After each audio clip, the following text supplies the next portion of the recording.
지금 보시는 그림은 이 방고 초기 그림 중에 하나인데 아직까지 파리에 가기 전입니다. 이 브뤼셀에서 그린 그림인데 뭡니까 복권을 사기 위한 사람들 또는 급식소라고 하기도 하고 이 그림의 제목은 조금 헷갈림. 역시 그 벨기에 도시의 어떤 가난을 보여주는 것이고 이 영혼의 문이라고 하는 그림도 역시 그 당시 그렸던 그림인데 이게 굉장히 그 방구 지난번에 잠깐 그 윌리엄 데포가 나오는 영화 이야기가 잠깐 나왔습니다. 거기도 영혼의 문이 제목으로 정해져 있는데 아무튼 뭐 가난한 사람들의 그림이라고 보실 수 있겠습니다. 이 구두 그림 지난번에 잠깐 말씀드렸습니다만은 이 아직까지 파리 가기 전에 인상파 이전에 초기 그림에 속합니다만 이 그림을 두고 대단히 뭐 여러 가지 논의가 많습니다. 잠깐 말씀드렸습니다만 다시 말씀드리면은 그래서 하이데거라고 마틴 하이데거라고 하는 독일 실존주의 철학자가 이 그림에 대해서 굉장히 그 사람들에게 회자되는 그런 논문을 썼습니다. 현대 예술의 뭐 근원인가 하는 책인데 이 마틴 하이데거라는 사람에 대해서 간단히 설명을 드리면은 그러니까 현대 실존주의 뭐 실존주의라는 건 뭐 특별한 게 아닙니다. 그러니까 근대 철학, 근대 이전의 서양 철학이 주로 본질 탐구, 뭐 인간의 본질, 뭐 세계의 본질, 뭐 이런 본질에 대한 탐구를 중심으로 했다고 한다면 실존주의는 그걸 다 거부합니다. 부정합니다.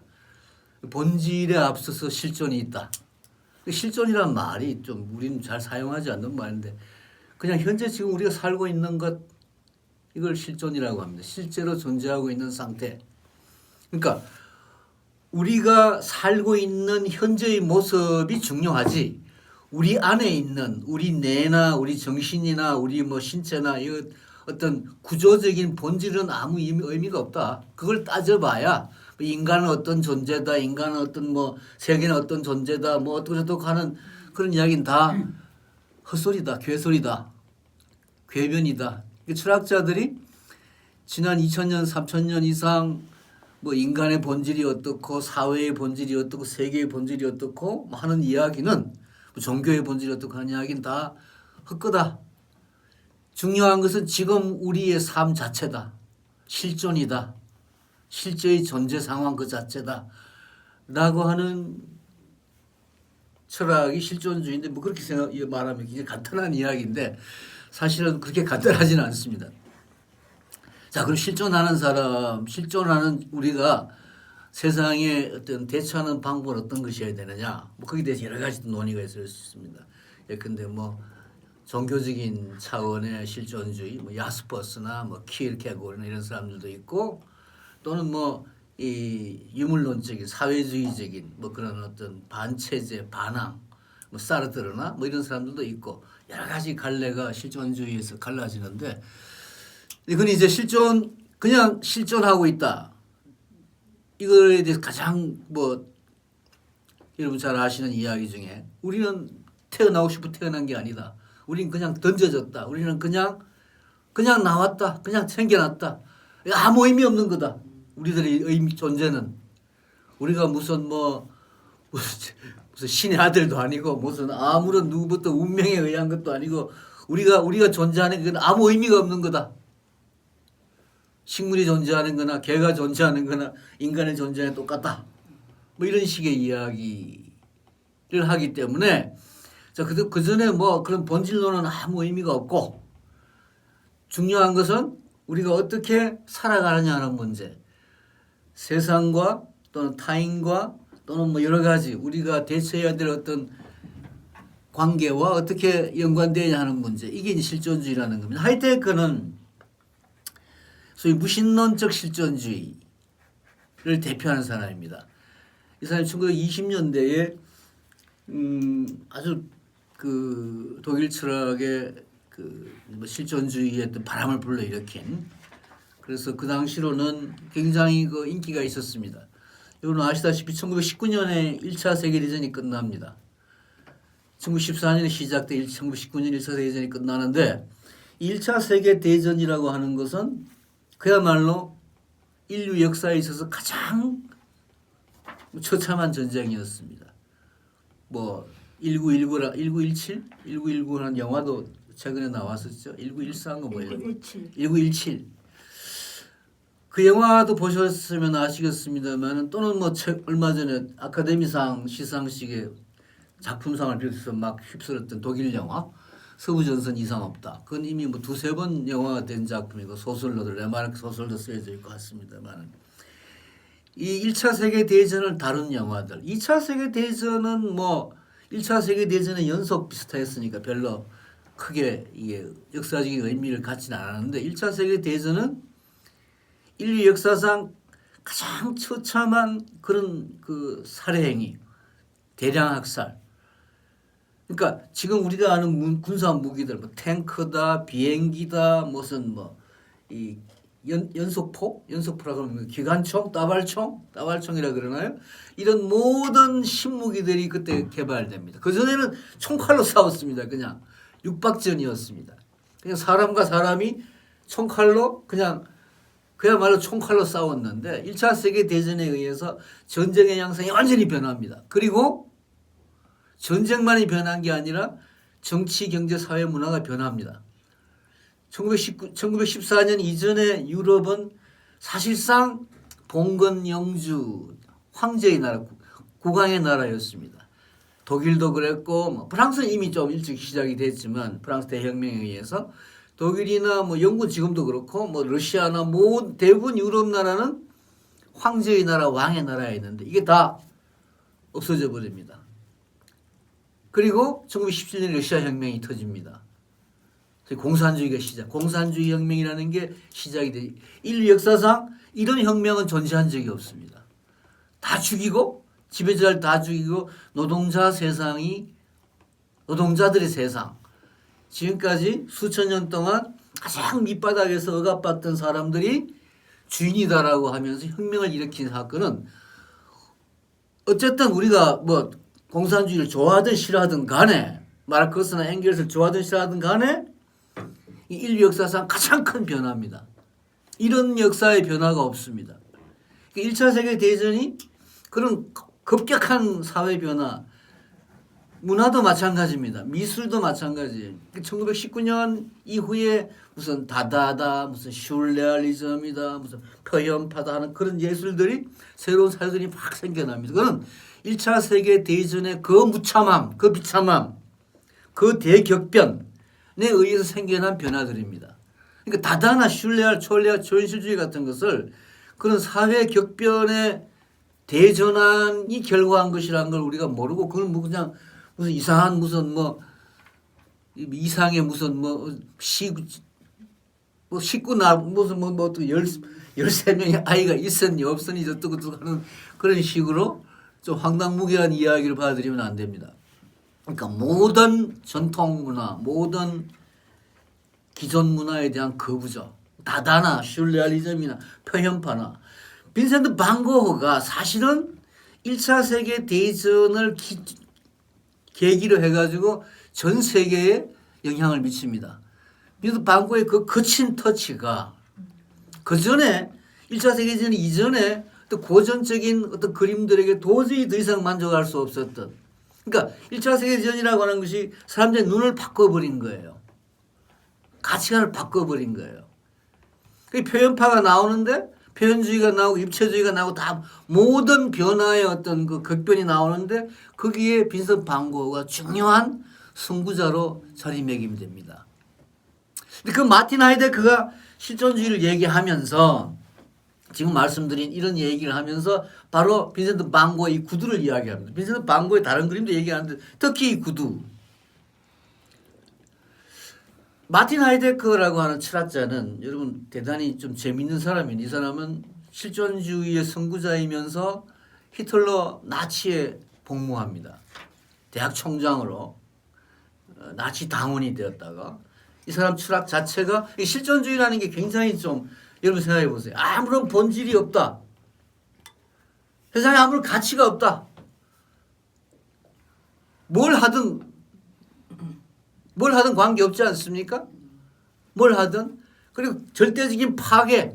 히틀러가 딱 이 실존주의의 입맛에 맞을 수도 있는 거예요. 사실은 이게 실존주의의 오독인데, 그래서 마틴 하이데거가 사실은 마틴 하이데거는 죽을 때까지 자기가 나치에 복무한 것에 대해서 한 번도 자기 잘못했다라고 얘기한 적 없습니다. 그 마틴 하이데거가 그런 철학을 이야기를 했어요. 1920년대에 1차 대전이 끝나고 난 뒤에 이 사람의 이런 이런 실존주의 철학이 그 당시 젊은이들에게 그러니까 모든 게 허무해져 버린 이 세상에 마틴 하이데거 이 실존주의 지금까지 한 모든 것은 무가치해. 이제부터는 우리가 다 옛날 거 다 파괴해야 돼. 새로운 걸 만들어야 돼라고 주장한 마틴 하이데거의 현혹이 됩니다. 그러니까 젊은 사람들이 그냥 구름대처럼 마틴 하이데거를 신종교 교주처럼 떠받들어요. 그 학생 중에 하나가 한나 아렌트입니다. 야는 몸까지 마음까지 다 주죠. 마틴 하이데거는 유두부남이고 한데 굉장히 많은 여학생들을 건드린 이 미투의 어떤 뭐로서 유명한 사람인데 한나 아렌트는 그 중에 한 사람이었는데 이 한나 아렌트는 순정파가 되어서 그런지 죽을 때까지 마틴 하이데거에게 복종합니다. 이 여자 유태인인데 아이히만 이학 재판에서 그냥 자기 한나 아렌트 가족이 다 아우슈비츠 다 죽습니다. 전부 다 600만 명 죽은 그 중에 유태인 한나 아렌트 가족이 다 포함이 돼 있어요. 그래서 독일에서 쫓겨나서 미국으로 망명을 하는데 망명하고 난 뒤 2차 대전이 끝나고 나니 다시 마틴 하이데거를 만나가지고 그때 마틴 하이데거 여전히 지 마누라하고 살고 있는데 죽을 때까지 마틴 하이데거를 위해서 봉사하는 아주 똑똑하고 아마 현대 여성 철학자 중에서 가장 위대하다고 평가되고 있고 사실 그 한나 아렌트의 책은 대단합니다. 대단하고 굉장히 의미가 있는데 하이데거에 대한 이 순정만큼은 글쎄 여러분들 어떻게 생각하실지 모르겠습니다만 아무튼 이 마틴 하이데거가 고흐에 대해서 쓰는 것은 당연합니다. 마틴 하이데거만이 아니라 모든 실존주의자들이 1920년대 이후에 거의 우리가 아는 문인들 전부 고흐를 다 건드립니다. 안 건드릴 수가 없어요. 고흐가 그런 1차 세계대전 이후에 인류의 어떤 그런 허망한 허물을 미리 그림으로 표현한 사람이라고 사람들은 다 느꼈기 때문에 그 그림이 바로 이 그림입니다. 이게 물론 고흐는 이걸 생각하지도 않았지만 이 마틴 하이데거의 철학을 또 한 가지 여러분들께 말씀드리고 싶은 것은 그래서 이 사람은 그러니까 모든 기존의 가치는 무가치하다. 모든 본질로는 다 무가치하다라고 얘기하면서 결국 이 사람이 끌고 가는 것은 자연입니다. 자연. 사실 여러분 나치 히틀러라고 하는 게 대단히 에코적인 측면이 있어요. 이 히틀러를 비롯해서 모든 나치 이 구성원들은 철두철미한 위생관념. 그러니까 사실 유대인 600만 명 학살하는 그 논리도 유대인은 더럽다 라고 하는 논리가 있습니다. 더러운 것은 죽여야 된다. 없애야 된다. 그래서 오늘날 우리가 지금 무슨 에코운동 무슨 환경운동이라고 하는데 사실 그 선구자는 히틀러입니다. 그래서 이 에코와 파시즘 간의 관계에 대한 여러 가지 또 논의도 있는데 아무튼 이 사람이 주장하는 건 순수한 자연으로 돌아가자는 이야기예요. 그래서 이 사람 사실상 거의 만년만이 아니라 20대 30대에도 한나 아렌트를 꼬셔서 한나 아렌트하고 같이 잠을 잔 것도 이 프라이부르크 부근의 소위 그 검은 숲이라고 하는 이 거대한 숲 속에 있는 자기 일종의 별장 같은 곳이었습니다. 지금도 남아 있습니다. 그러니까 주중에는 학교에서 강의를 하고 프라이빗 대학에서 강의를 하고 주말에는 자연 속에 묻혀서 사는 사람이에요. 그러니까 요새 우리 유행하는 무슨 뭡니까? 자연아? 뭐라고 합니까? 나는 자연에 산다? 자연인. 어? 자연인, 뭐 자연의 철학자. 그런 그 프로그램을 만드는 사람들이 저한테도 와가지고 우리 집에 와서 자연의 철학자를 찍자, 뭐를 찍자 하면서 별 짓들 다 하고 간 적이 있는데 아직 제가 그 응하지 않은 것만 해도 굉장히 저는 훌륭한 사람이라고 생각했습니다. 이 자연, 마틴 하이데거는 이 구두가 바로 이 자연을 걷는 자연의 순수함을 표징하는 상징하는 그러니까 농부의 어떤 그 고된 노동의 어떤 상징. 그러니까 이 구두를 농촌 노동자, 농민의 구두라고 생각을 했습니다. 그렇게 이야기를 하면서 그렇게 상정을 하면서 뭐 대단한 글을 씁니다. 뭐 제가 여러분 도저히 입으로 다 마틴 하이데거가 방고에 대해서 이 구두에 대해서 쓴 글을 읊어드릴 수는 없어요.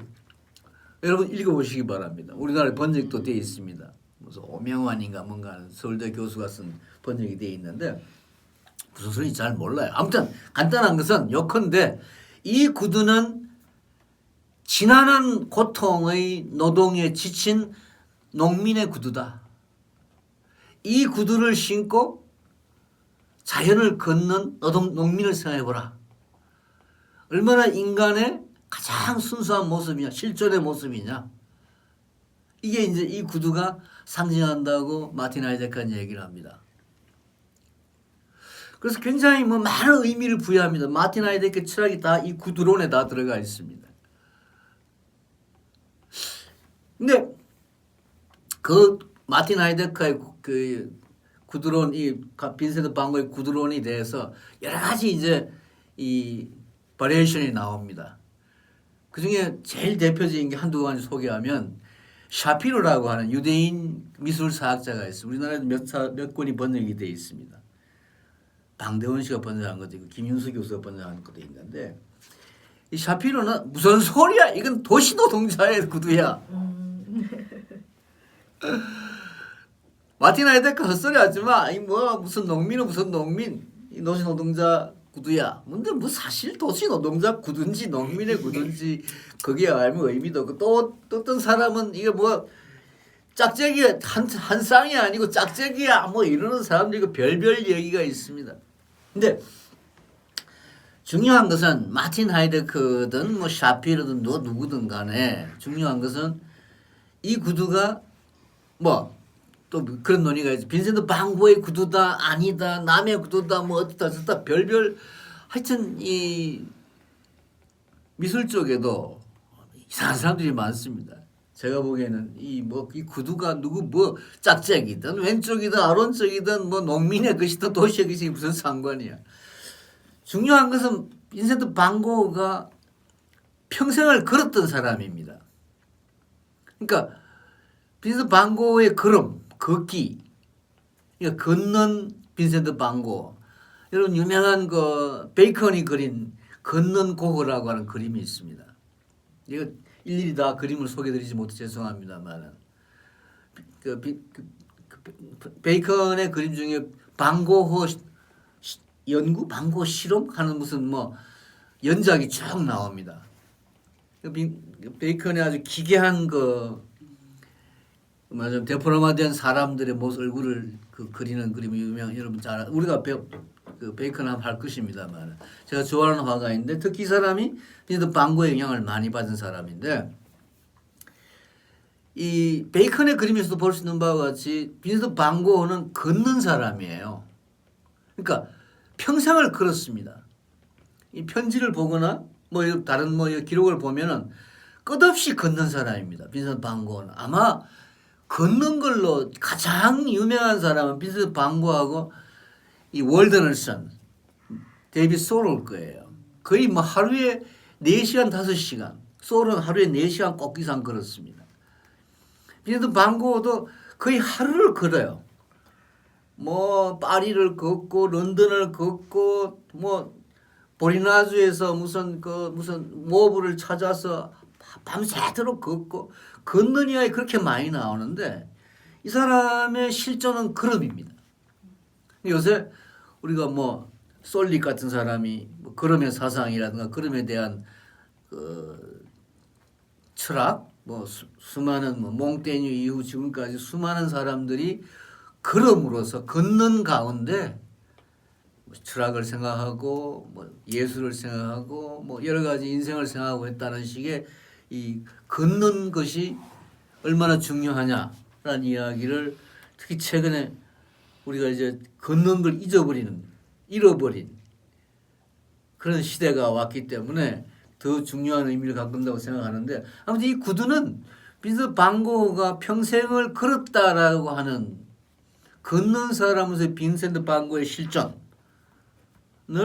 가장 잘 보여주는 게 아니냐라는 생각이 듭니다. 아무튼 뭐 그 정도 이야기를 합시다. 사랑 이야기는 여러분 뭐 빈센트 반 고흐 여러 번 사랑을 하는데 그 중에 가장 이제 뭐 이런저런 사랑의 이야기가 있습니다만 그 중에 남아 있는 게 지금 시행과의 사랑입니다. 어떻게 지난번에 같이 한번 읽어보실까요? 읽을 수 있나요? 여러분 다 보입니까? 선생님부터 읽으시죠. 사랑 1881년 11월 3일 에텐. 나는 어떻게 해야 할지 두려운 갈등에 빠져 있어. 안 돼요. 절대로 안 돼요. 라는 말에 스스로 포기해야 할 것인지 아니면 아직도 끝나지 않았다고 생각해. 여전히 희망을 가지고 포기해서는 안 되는 것인지. 나는 후자를 선택했어. 그리고 나는 여전히 안 돼요, 절대로 안 돼요에 직면하고 있지만 지금도 그 결심을 후회하지는 않고 있어. 그때부터 나는 물론 인생의 사소한 고통을 체험했어. 그런 것도 책에 씌워져 있다면 사람들의 흥미를 불러일으킬지 모르지만 그래도 나 자신이 그것을 체험하게 되면 결코 즐거운 감정이라고는 말할 수 없게 돼. 그러나 오늘까지 체념하거나 용기를 잃지 않는 걸 다행이라고 생각한다. 어떤 일을 하지 않는 방법 따위야 그것을 좋아하는 사람들이나 배우라지. 너도 알겠지만 이런 경우에 우리가 할 수 있는 일, 해도 되는 일, 해야만 하는 일을 알기란 매우 어려워. 그래도 우리는 돌아다니면서 한 푼이라도 주어야 하지. 그냥 앉아서 빈둥거려서는 안 돼. 이걸 무슨 이 편지 구절을 고를 때는 뭐가 대단한 것처럼 골랐는데 읽어보니까 별거 아니에요. 시행 이야기입니다. 그리고 시행에 대해서 이게 창녀죠. 우선 또 뭐 창녀란 말도 쓰면 안 되고 뭐라고 하는 게 제일 좋은 말입니까? 뭐 성노동자? 성노동자? 성노동자. 성노동자. 뭐 성노동자이고 그 당시에는 아직까지 피임이 제대로 되지 않았기 때문에 애가 하나 있고 또 지금 임신 중이고 한 상태에서 빈센트 반 고흐를 만납니다. 이 시행 또 어머니도 있고 그러니까 그 시행 어머니 그 네 명의 아이를 하고 이제 빈센트 반 고흐가 같이 살게 되는데 근데 안 돼요 하는 이야기 절대로 안 돼요라는 이제 그 식구들이나 이런 사람들이 이제 하는 이야기고 뭐 창녀의 사랑을 누가 좋아하겠습니까? 가족이 다 반대, 친구들도 다 반대하고 모든 사람이 다 반대하는데 여기 대해서 이제 빈센트 반 고흐가 반발하는 얘기가 나옵니다. 읽어보실래요? 신재옥 선생 읽어보시죠. 선생님 저는 제가 읽었고 잘안 보여요. 선생님 읽으시고. 그래 신사들아 너희는 예의와 품위를 존중한다. 그건 옳지. 그러나 그것은 실질성을 갖는 경우에 말이지. 여하튼 그런 너희들에게 말한다. 여자를 버리는 것과 버려진 여자를 돌보는 것 중에 어느 쪽이 더 품위 있고 섬세하며 남자다운 태도냐. 지난 겨울 나는 임신한 여인 크리스틴 시행을 알게 되었어. 남자에게 버림받은 데다 그 남자의 아이를 베고 있었지. 한겨울 거리에 나선 임신한 여자가 빵을 구하려고 어떻게 했을지 너는 알겠지. 나는 그녀를 모델로 삼아 겨울 내내 함께 있었어. 함께 일했어. 그녀에게 모델료를 충분히 주지 못했지만 그래도 나는 그녀의 방세는 주었어. 그리고 다행히도 내 빵을 나누어 줄 수 있어. 그녀의 아기를 굶주림과 추위로부터 지켜주었지. 처음 그녀를 만났을 때 아파 보여서 놀랐단다. 목욕을 시키고 할 수 있는 대로 여러모로 보살펴주자 건강이 한결 나아졌지. 출산은 라이든의 산부인과 병원에 가서 했단다. 뭐 시행 이야기는 뭐 그렇습니다. 뭐 성매매자였고 성노동자였고 식구가 많았고 뭐 시행이 빈드 방고를 사랑했나? 이건 뭐 알 수 없습니다. 그냥 이용했나? 뭐 그건 우리가 뭐 잘 알 수 없습니다. 시행이 남긴 건 아무것도 없습니다. 그래서 방고는 글쎄 그걸 사랑이라 해야 되나 연민이라 해야 되나 잘 모르겠습니다만 아무튼 시행하고 동거를 합니다. 한 1년까지는 아니고. 근데 거기에 대해서 그것 때문에 이제 모든 사람들로부터 특히 이제 그 전부터 물론 이 가족하고는 인연이 대단히 막 끊기지까지는 않았지만 태호까지 시행에 대해서 반대를 합니다. 모든 사람이 반대를 한 셈이죠. 거기에 대해서 이제 자기가 변명하는 편지 구절이었습니다. 넘어가겠습니다. 농촌 그림이 나오는데 굉장히 어둡죠. 농민에 대해서 이제 쓰는 편지가 있습니다. 도시 주민과 이곳 사람들을 비교해 보면 저는 주저없이 이곳 항무지의 주민 이탄의 노동자 쪽이 훌륭하게 보인다고 말씀드리고 싶습니다. 제 생각에는 일하는 그러나 생각하면서 일하는 단순한 농민이야말로 문명인입니다. 지금까지 언제나 그러했고 앞으로도 그럴 것입니다. 시골에서는 그런 사람들을 여기저기서 만납니다. 도시에서는 지극히 드문 뛰어난 사람들 중에 매우 다른 형태이지만 거의 같은 고귀함을 갖는 소수를 봅니다. 그러나 그 정도라고 저는 생각하고 대체로 도리를 아는 사람을 만날 기회란 도시보다 시골 쪽이 많다고 봅니다. 대도시에 가까워지면 가까워질수록 인간은 태화와 우둔과 사악의 암흑 속에 깊이 빠져듭니다. 이 도시와 시골의 대비라고 하는 건 사실 19세기의 어떤 문학이나 미술 다른 그 화가들의 경우에도 굉장히 좀 고유한 주제 중에 하나였습니다. 그래서 뭐 시골 유토피아, 시골로 가는 이런 그 자연파 화가들이 생겨나고 뭐 대표적인 화가 밀레 같은 사람, 코르 같은 사람이었습니다만. 근데 밀레나 코르나 뭐 더빈이나 이런 사람들이 자연을 좀 더 아름답고 순화되게 그린 거에 비해서 빈센트 반 고흐의 농촌상은 대단히 어둡죠. 그리고 그 현실 그대로 전혀 이상화되지 않은 그러면서도 그 가치를 부여하는 뭐 이런 좀 경우였습니다.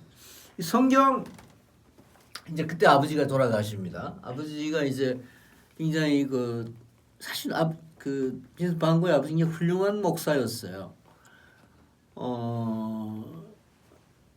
그러니까 네덜란드가 그 프로테스탄트 국가이긴 한데 이 빈센트 반 고흐의 가족 대대로 목사 집안이었는데 할아버지나 아버지나 이 프로테스탄티즘 중에서도 아주 특이한 그런 소수파 프로테스탄티즘에 속했습니다.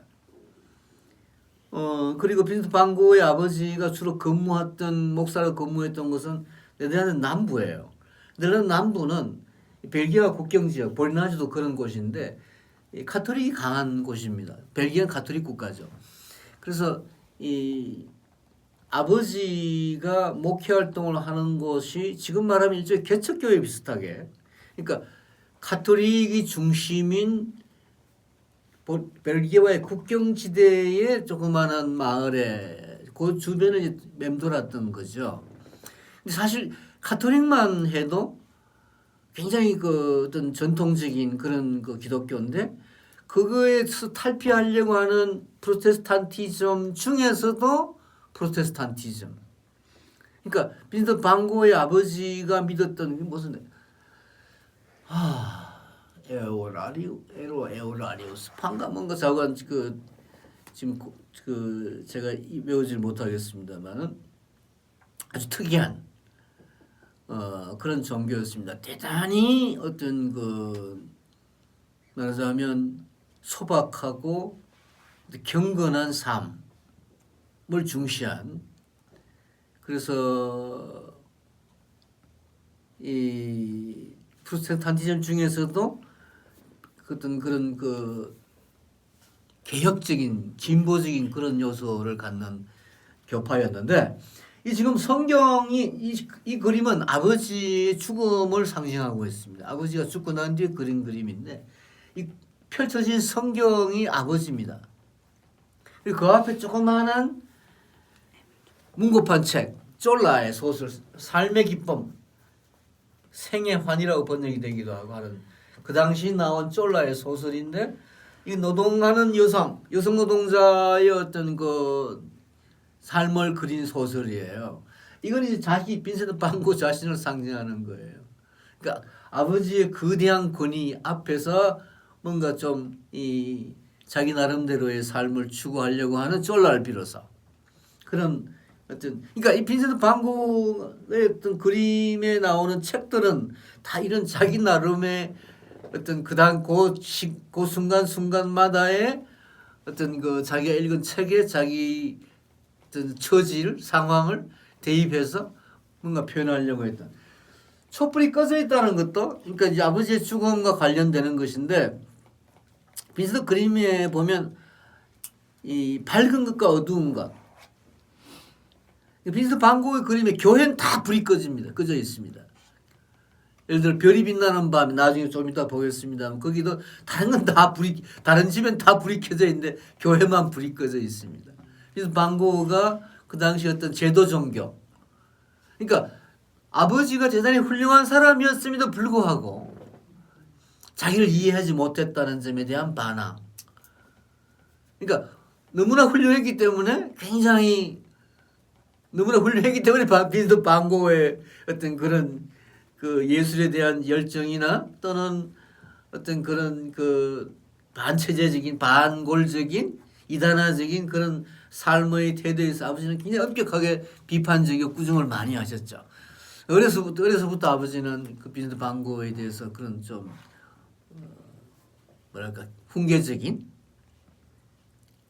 그런 느낌을 빈센트 반 고흐 나름으로 표현한 그림이라고 할 수가 있습니다.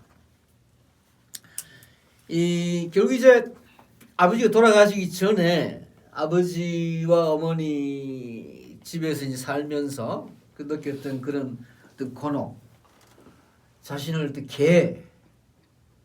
개라고 이야기하는, 이게 사실 그러니까 나는 개다라는 식의 어떤 의식. 그러니까 아까 잠깐 말씀드렸습니다만 인간이나 개나 다 똑같다라고 하는 실존주의자들의 어떤 공통된 인식.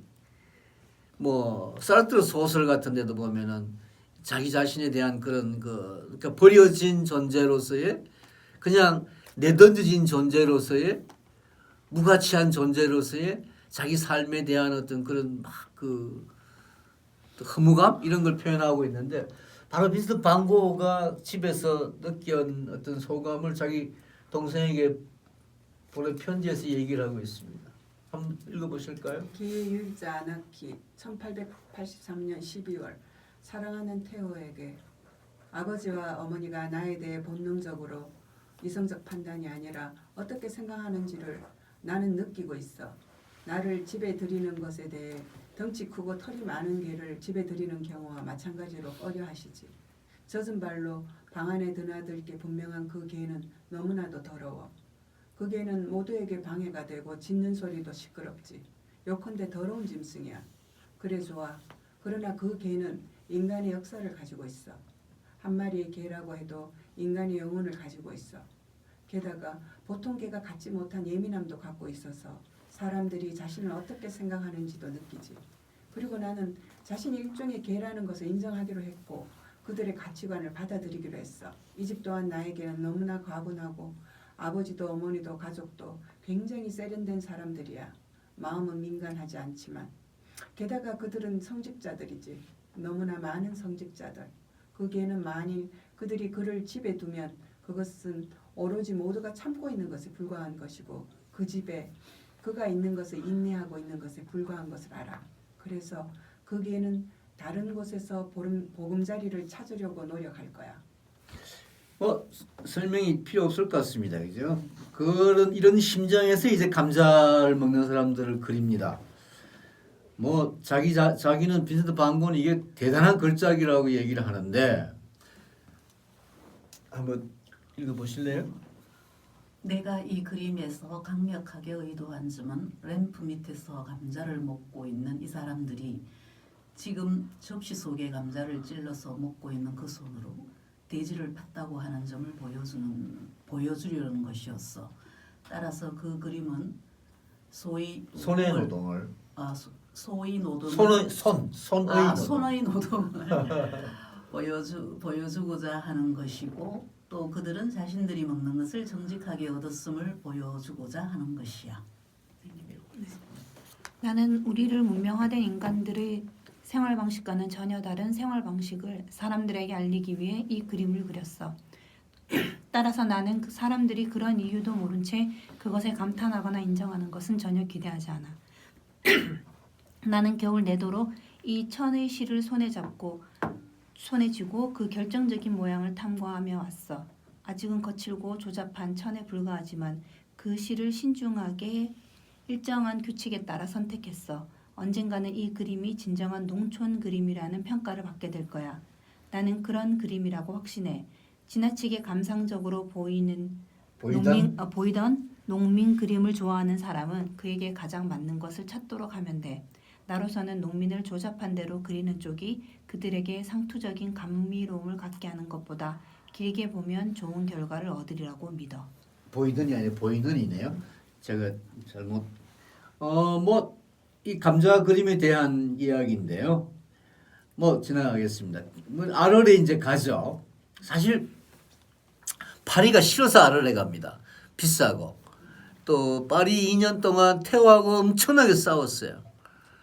그러니까 테오하고 그렇게 친하게 지내고 평생 900통의 편지를 교환한 동생이지만 테오는 또 그 고에게 그 뭐 거의 10년 이상 생활비를 대주었지만 사실은 둘이가 만나면 그야말로 어른거렸습니다.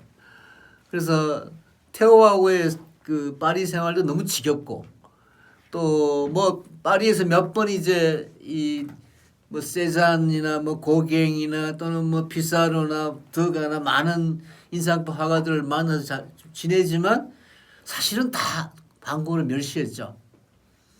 세잔이 제일 멸시합니다. 이게 뭐야라는 식으로. 고갱도 막 욕을 해요. 나중에 이제 돈이 필요하니까 이제 아르레 같이 오게 됩니다만 사실 빈센트 반 고흐가 피사로 외에는 피사로는 이제 반 고흐를 피사로도 워낙 사람이 좋아서 뭐 세잔도 다독거려주고 다들 이제 버려진 사람들을 다 그 어루만져준 따뜻한 그 노인으로 유명한 사람입니다만 사실 피사로가 대단한 아나키스트죠. 이 사람은 뭐 우리나라에 알려진 그림들은 대부분 뭐 따뜻한 풍경화, 파스텔 톤의 풍경화들인데 사실은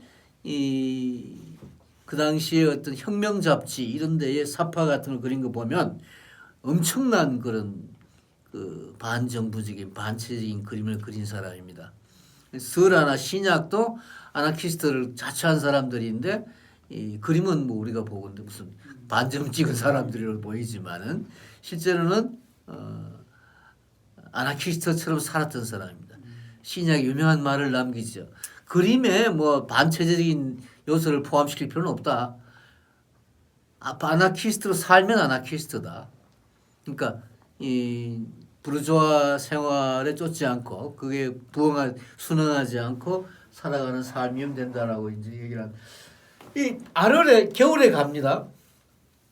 아르레 겨울에 뭐 그 당시는 아마 거의 뭐 편지를 보면 하루 거의 한 20시간 이상 걸려가지고 이제 아르레 도착을 하죠.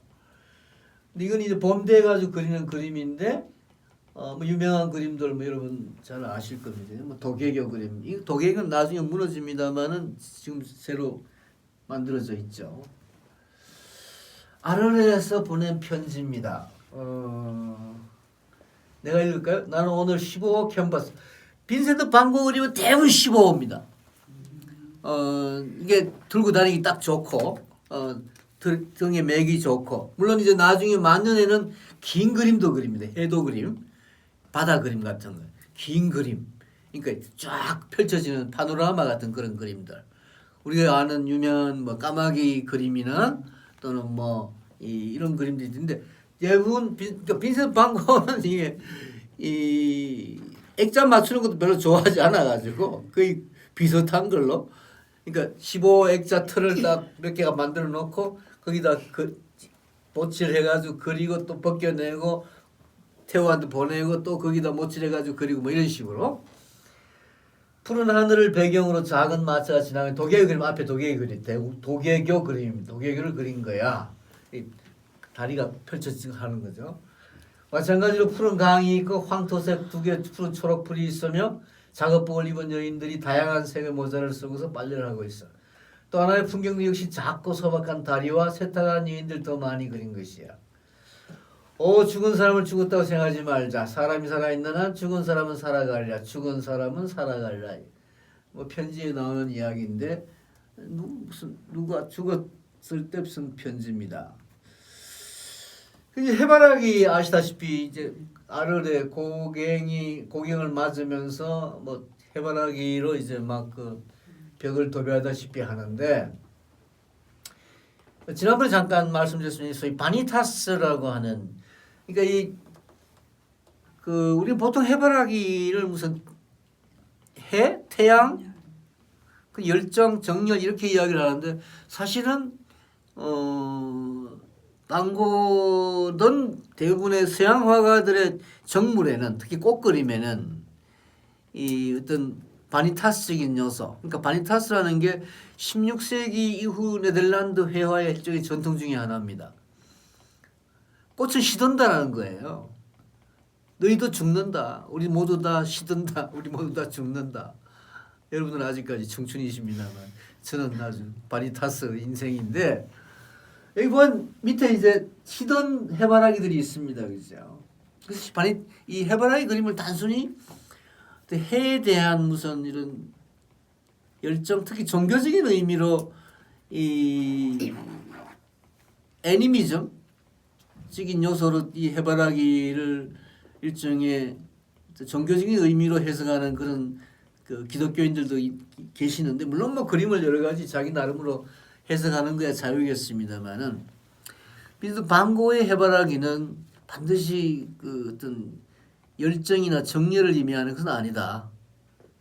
그리고 반 고흐가 태양을 좋아했다, 태양을 그렸다. 실제로 반 고흐 그림에 나오는 해는 대부분 달일 경우가 많고 또 그러니까 반 고흐가 그림을 그리는 시간이 새벽이거나 저녁이거나 대낮이 아니고 사실 아르 같은 데서 대낮은 엄청 덥죠. 뭐 아르 가보신 분 아시겠습니다만은 거긴 거의 뭐 아마 저도 항상 여름에 가봐서 그런데 뭐 길거리 다니기도 힘들 정도로 더워요. 한 40도 이상 그 남부 프로방스라는 곳이 말이죠. 이 사이프러스 이 그림도 사실은 대부분 새벽 그림입니다. 반 고흐가. 그러니까 새벽에 가서 그림을 그리고 또 밤에 그림을 그리고 뭐 이런 식의 해바라기도 그런 의미. 이제 이 아르에서 이제 반 고흐가 생각한 거는 일종의 화가 공동체입니다. 화가 유토피아. 그래서 고갱만 부른 것이 아니라 사실은 베르나르에게도 편지를 쓰고 많은 사람들이 다들 우리 여기 뭐 햇빛이 좋아서 날씨가 좋아서 아르레 와서 뭐 살자 이게 아니고 아르레 우리들의 그 공동체를 만들자. 우리들이 유토피아를 화가들이 유토피아를 만들자라는 게 방고의 생각이었습니다. 이 방고가 살았던 이 시절에 19세기 후반에 철학자들이 뭐 푸리에라든가 무슨 생시몬이라든가 오웬이라든가 이런 많은 이런 철학자들이 사상가들이 이런 공동체 운동을 펼칩니다. 지금 우리나라에도 뭐 그런 비슷한 공동체 운동 같은 게 별로 뭐 활발하진 않지만 존재하는 것 마찬가지로 그러니까 이 말하자면 극단에 이르렀던 자본주의 문명에서 예술가들이 완전히 소외돼 버렸잖아요. 물론 뭐 이 돈벌이에 되는 예술가들이 있긴 있었습니다만 대부분 이제 그림이 팔리지 않고 또 이 일반 시민들이 좋아하는 그림을 그리지 않게 되었기 때문에 뭔가 가난한 화가들끼리 함께 살 수 있는 공동체. 그래서 그 중에 팔리는 화가들은 좀 그림을 팔아서 같이 좀 먹고 살자 뭐 이런 식의. 그러니까 일종의 개인적으로 내가 그림이 내 그림이 잘 팔리니까 내 혼자 먹고 살겠다 이게 아니고 니는 그래 잘 팔리니까 네가 좀 우리하고 같이 살면서 네 그림 판 돈 우리도 같이 좀 나눠 살자 이게 그 공동체. 그러니까 고갱이 사실상 오는 이유도 뭐 태호가 보내주는 돈 태호가 고갱한테 먼저 편지를 썼죠. 고갱 우리 형이 지금 아르레에 있는데 약간 이상해. 가서 좀 같이 놀아줘. 같이 그림 그려줘. 그러면 내가 네 생활비 줄게. 오늘 그때 한 250 루블 프랑 우리 돈으로 한 7, 80만 원 그다음에 고가 사실 가난하게 산 사람이 아닙니다. 적어도 그 정도 수입 같으면은 뭐 일반적인 그 평균 노동자 임금은 충분히 됐으니까 그 정도를 이제 보내준다. 그러니까 고갱은 아무것도 못 먹고 살 그 가난한 상황이기 때문에 뭐 돈을 보고 간 거지만 사실은 그런 공동체 의식 같은 게 존재했다라는 것이죠. 서로가 함께 나눠 먹는. 근데 고갱도 마찬가지였습니다만은 자 우리 그림 그려가지고 같이 그림 그려가지고 그 중에 누군가 그림이 팔리면 그 우리 같이 먹고 사는 걸로 충당하자라는 식의 공동체 유토피아 사상. 이게 단순히 뭐 고나 고갱이 어떤 머리에서 나온 게 아니고 그 당시 일반적인 일종의 반체제 사회운동의 하나였다고 볼 수가 있습니다. 그러니까 그런 사상가들, 뭐 시인들 이런 사람들이 시골에 화가들, 음악가들 이런 사람들이 시골에 모여가지고 서로 이제 생각을 나누고 삶을 함께하는 뭐 이런 생활. 근데 그게 사실상 불가능하다는 것도 방고는 이제 고갱과의 어떤 결별을 통해서 알았죠. 나도 유토피아가 실현될 수 없다고 해당할 필요는 없다는 걸 알고 있어. 파리에서 나는 자신을 피폐하게 만드는 일밖에 배우지 못했어. 그래서 내가 인상주의를 알기 전에 시골에 지냈던 생각으로 들어가고 있어. 사실 인상주의, 우리 지난번에도 이야기를 했습니다만 포스트 임프레셔니즘 우리가 보통 후기 인상주의라고 번역하는 이 말은 굉장히 좀 잘못 오해될 수가 있다.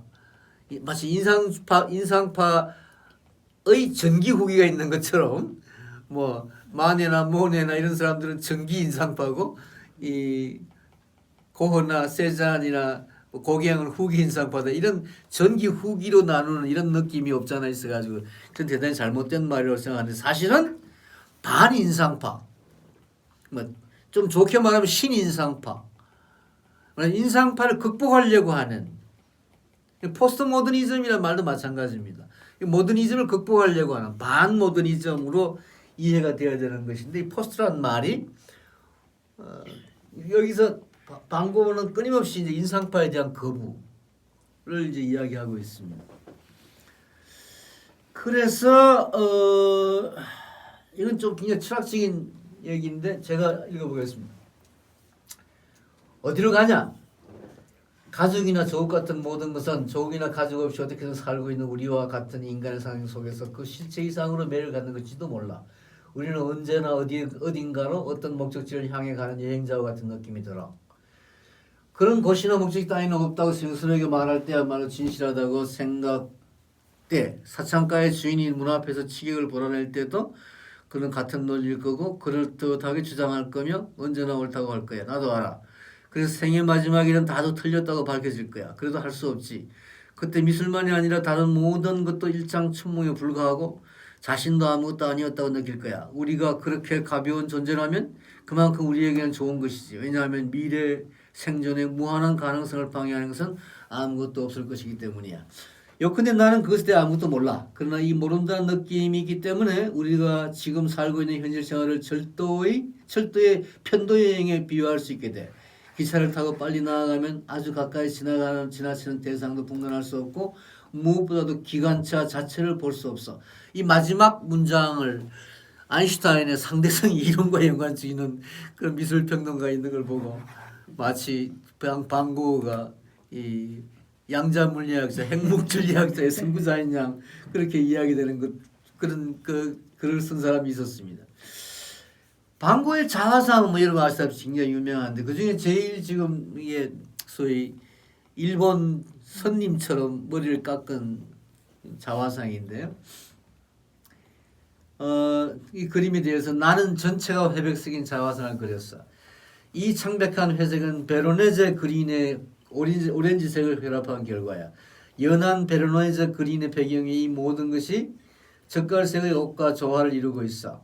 그러나 나는 개성을 과장하기 위해 무엇보다도 먼저 영원한 부처를 숭배하는 순수한 성녀의 고결한 품성을 목표로 삼았어.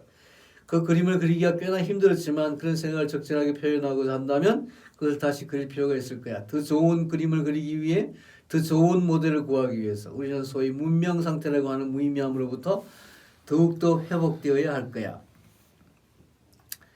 뭐 자화상 일일이 개별 뭐 연대나 이런 게 있는데 넘어가겠습니다. 그냥 밤의 카페. 이 그림에 대해서도 고는 이렇게 씁니다. 이 그림은 내가 그린 그림 중에서 가장 흉한 그림이야. 감자 먹는 사람과 다르긴 해도 그에 필적하는 그림이야. 난 붉은색과 초록색으로 인간의 끔찍한 열정을 표현하고자 노력했어. 방은 핏빛 진홍색과 칙칙한 노란색으로 이루어져 있어. 방 한가운데는 녹색 당구대가 놓여 있지. 4개의 노란 가스 등불이 오렌지색과 녹색빛을 발하고 있어. 방 안 가득 투쟁이 느껴지며 아주 다양한 녹색과 붉은색이 충돌하고 있어. 이곳을 자고 있는 건달들의 작은 형상에서 또 보라색과 푸른색의 초라한 빈 방에서 예컨대 핏빛 진홍색과 녹황색을 띤 당구대는 루이 15세 양식의 연한 녹색 계산대와 거기 놓인 분홍색 꽃다발과 대조를 이루고 있어. 몹시 더운 이 방 한가운데에서 바라보는 주인의 흰옷은 레몬빛 노란과 빛을 발하는 창백한 녹색을 띠고 있어. 넘어가겠습니다. 새벽 여기 교회는 불이 꺼져 있죠. 교회가 어디? 이 교회. 교회가 어디 있죠? 거기 앞에 맞는 거. 교회 불이 꺼져 있고 집안 다른 일반 이래 보니까 교회가 어디인지 잘 모르겠네. 휴식 방에 대한 노란 방에 대한 그림 이야기입니다. 여기서는 모든 것이 색채에 의존하고 있어. 그리고 색채의 단순화에 의해 사물에 더욱더 스타일을 부여함으로써 휴식이나 수면을 암시하고 싶었어. 한마디로 말하자면 이 그림을 보고 누구나 머리를 쉬게 하고 싶었고 상상력도 쉬게 하고 싶었어. 벽은 엷은 보라색, 마룻바닥은 빨간 타일이야. 침대와 의자의 나무 색깔은 신선한 버터의 노란색, 시트와 베개는 극히 산뜻한 라임 녹색, 담요는 진홍색, 창문은 녹색, 세면대는 오렌지색이고 세숫대야는 파란색이야. 문은 라일락색. 그게 전부야. 문을 닫으면 방 안에서는 아무 일도 일어나지 않아. 가구를 그린 손이 완강한 것은 침해받지 않은 휴식을 표현하기 위해서야. 벽에는 초상화, 그울과 수건, 두세 개의 옷이 있어. 액자는 그림의 흰색이었기 때문에 흰색이 좋겠지. 이 그림은 내가 어쩔 수 없이 취해야 했던 휴식에 대한 복수야. 내일도 하루 종일 다시 이 그림에 달릴 생각이야. 그러나 구상은 아주 단순해. 이 그림도 뭐 여러 가지 해석이 있는데요. 뭐 그냥 넘어가겠습니다. 뭐 편지 한 구절을 보는 걸로.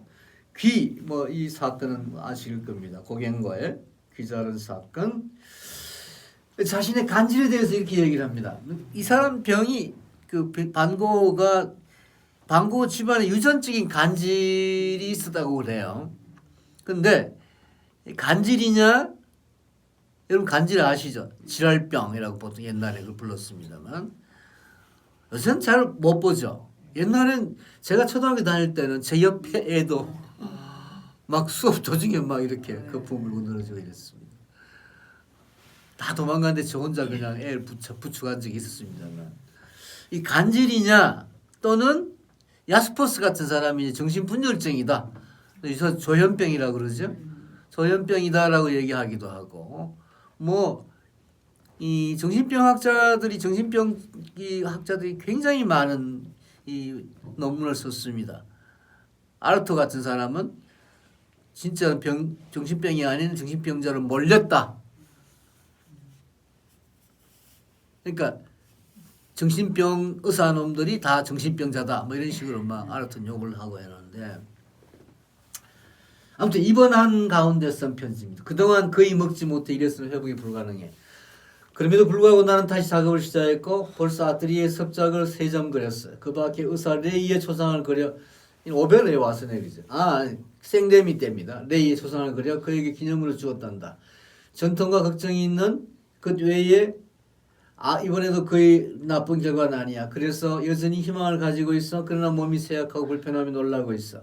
그게 지나가 기력이 회복되길 빌고 있어. 레이는 생레미의 정신과 의사입니다. 나에게 감성이 강하지 않으면 그런 발작이 생기지 않는다고 하고 지금은 빈혈증만 남아있으며 식사를 잘해야 한다고 말했어. 이에 대해 나는 그에게 다음과 같이 물어보았어. 즉 가장 중요한 일이 나의 기력을 회복하는 것이라면 그리고 전혀 예상할 수 없는 우연이나 오해로 인해 다시 일주일 동안 절식을 하게 된다면 그런 경우에 대단히 조용하게 일주일 일할 수 있는 광인을 많이 보았는지 또는 그렇지 않다고 해도 나는 아직 미치지 않았고 일시적으로 그랬던 게 아니었던가라고 생각하는지. 만년이 밀밭을 그립니다. 이게 주로 그 생레미에서 이 철장 안에서 이제 그린 그림인데요. 밀베는 사람에 대해서 역시 이거 밀베는 사람 또는 밀 뿌리는 사람, 씨앗 뿌리는 사람 기독교 성경에 많이 이런 그 비유가 나오기 때문에 그림은 아주 순조로워. 발전하기 며칠 전에 시작한 밀베는 사람과 기도하고 있어. 이 섭작은 온통 노란색으로 엄청 두껍게 칠한 것이야. 그러나 주제는 아름답고 단순해. 나는 이 밀베는 사람 속에서 뜨거운 열기 속에서 온 힘을 다해 일하고자 투쟁하고 있는 흐릿한 형상 속에서 인간은 그가 베는 밀 같은 존재라는 의미에서 죽음의 이미지를 본 것이야. 따라서 소위 이는 전에 시도한 씨 뿌리는 사람과는 반대되는 그림이야. 그러나 이 죽음 속에는 어떤 슬픈 것도 없어. 만물을 순금의 빛으로 비추는 태양과 함께 환한 대낮에 발생한 죽음이기 때문이야. 그래 난 되돌아왔어. 한 번 잡은 것을 포기하지 않을 거야. 새로운 캔버스에 난 다시 도전해. 나는 다시 새로운 광명의 말에게 흘린 것 같아. 씨 뿌리는 사람도 그리고 평화, 씨 뿌리는 사람에 대한 또 하나의 그림은 어린 밀밭의 아침을 표현한 것이야. 멀리 보이는 몇 개의 선, 밤고랑이 화면 위쪽을 달리고 벽과 라일락색 번덕으로 향하고 있어. 밭은 보라색과 황록색, 흰 태양은 노란색의 거대한 빗무리에 둘러싸여 있어. 이 그림에서는 앞 그림은 대표적으로 거대한 평화를 표현하고자 노력했다네. 이 까마귀가 나는 밀밭 이게 마지막 그림이라고 하는데 지금도 그런 견해가 지배적이에요. 뭐 지난번에 말씀드렸습니다만 제가 유튜브에서 봤던 뭐 유명한 그 미술사학자의 방고 강의에도 일타 강의가 아니고 무슨 강의다? 무슨 강의? 그게 나온 사람이 그렇게 얘기했습니다만 이 그림에 대한 설명은 있습니다. 그 편지 내용은 있습니다. 불만 없이 고통을 이겨나가야 하는 걸 배우는 것, 혐오감 없이 고통을 숙고해야 함을 배우는 것에는 그야말로 다소한 현기증을 일으킬 위험이 있어. 그래도 그건 있을 수 있어. 그래도 우리는 인생의 피 안에서 고통이 존재하는 멋진 이유를 발견할 가능성조차 희미하게 갈지도 몰라. 여기 차 안에서 보면 그 고통도 가끔은 지평선 전체에 가득 차서 절망적인 대홍수의 규모로 이르는 것으로 보이는데도 말이야. 그런 규모에 대해 우리가 아는 것은 정말 거의 없어. 그것보다는 차라리 가령 그림의 상태라면 밀밭을 바라보는 쪽이 나아. 이 그림에 대해서 여러 가지 해석이 있다는 걸 여러분 아마 잘 아실 것입니다. 방고 그림에 대해서는 굉장히 많은 해석들이 있는데 이 그림 특히 세 개의 길 그리고 까마귀 상징성 뭐 이런 등등이죠. 근데 프랑스에서는 유럽에서는 까마귀가 흉조가 아니라 길조입니다. 그죠? 이건 뭐 어떤 그 죽음을 예상케 하는 그런 그림은 아니다. 까마귀가 상징하는 것이. 그리고 세 가지 길은 오베를 가보신 분은 아시겠습니다만 진짜 이 길이 그렇게 세 개로 나눠져 있습니다. 이걸 뭐 대단히 뭐 한쪽은 뭐 가지 않는 길, 한쪽은 뭐 어떤 길 뭐 별별 해석이 다 있는데 그냥 길입니다. 뭐 이게 이제 카크다그라스가 나오는 영화의 까마귀 그림 그리는 그림인데 이때 이제 소위 해도 바다 풍경 같은 그림 구도로 이렇게 그리는데 오베르 교회가 나오고 이게 마지막 그림입니다. 비스 반 고흐의 더비니의 그 공원이라 더비니 공원이라고 하는 더비니의 집 뒤번이 공원이라는 집이 이게 이제 그 일종의 그러니까 더비니라는 화가가 반 고흐보다도 한 반세기 먼저 반세기 좀 아니다. 반 고흐가 살아 있을 때에 이제 그 죽었는데 일종의 그런 화가 공동체를 구상했던 사람이었습니다. 그래서 이 긴 집, 화가들이 함께 사는 집을 구상했던 거기에 어떤 반 고흐 자신도 어떤 공동체에 대한 향수라고 할까요? 그런 그림. 이게 반 고흐의 마지막 그림입니다. 그래서 그 까마귀 그림을 가지고 이제 주로 자살과 연관시키는 이런 이야기에 대해서는 여러 가지 반론도 있을 수가 있었다. 이런 이야기. 연대 마지막 편지에 그래 좋아. 그러나 공동체의 유용성을 그들에게 이해시키고자 노력할 시기는 이젠 지나버린 것 같아. 한편으로 설령 하나의 공동체가 만들어진다 해도 다른 공동체가 도산하지 않을 수 없다면 그것도 도산할 거야. 그래서 너는 인상파를 위한 화상들이 연대하겠다고 말할지 모르지만 그것도 일시행세에 불과할 거야. 요컨대 개인의 발의로 시작해도 헛일로 끝날 걸 생각되고 그런 경험을 맛본 자가 다시 그것을 시작하려고 할까? 공동체에 대한 어떤 마지막 회의 같은 걸 보여주는 뭐 무덤입니다. 이건 지난번에 선생님이 말씀드렸고, 뭐 이제 자유롭게 말씀하시고 또 무슨 질문할 게 있으시면 제가 아는 대로 답해드리겠습니다.